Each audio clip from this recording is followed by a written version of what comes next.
গুৱাহাটীত দোৱা ইণ্ডিয়াৰ বিপণী মুকলি ফটাহিল আমবাৰীত বিপণীখন মুকলি কৰে নিউজ লেভৰ নিউজ এডিটৰ সুনীল বৰা ৮০% পৰ্যন্ত ৰেহাই মূল্যত এই বিপণীখনত পোৱা যাব ঔষধ।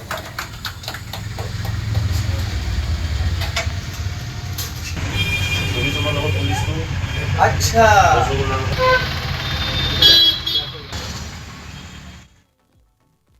এইখন আপোনাৰ ডাবা ইণ্ডিয়া জেনেৰিক ফাৰ্মেচি হয়। এইখন আপোনাৰ ইহঁতৰ দুটা গ্ৰুপৰ আণ্ডাৰত ৰিটেইল চেইনত পৰে। তো এইটো এতিয়া ইণ্ডিয়াত নাম্বাৰ 1 ৰিটেইল চেইন আৰু ইয়াতে আপুনি বাহিৰা ব্ৰেণ্ডেড মেডিচিনৰ পৰা ইয়াতে MRPত আপুনি ডাইৰেক্ট 80% ডিছকাউণ্টত পাব। আৰু এইখন আমাৰ এষ্টাব্লিছমেণ্টটো হ'ল আপোনাৰ আমবাৰী ফাটাচিলত আছে একেদেৱ পথত। আমাৰ ইয়াতে মিনিমাম 80% ডিছকাউণ্টত পাই যাব। চব পেচেণ্টৰ কাৰণে আজিকালি মানে এফৰ্ড কৰাটো বহুত টান হৈ গৈছে। এইখন ফাৰ্মেচিত আপোনালোকে থ্ৰু আউট লাইফ এইখন মেডিচিন পাব উইথ ডিছকাউণ্টেড ৰেট, যিটো আপোনালোকে এফৰ্ড কৰিব পাৰিব।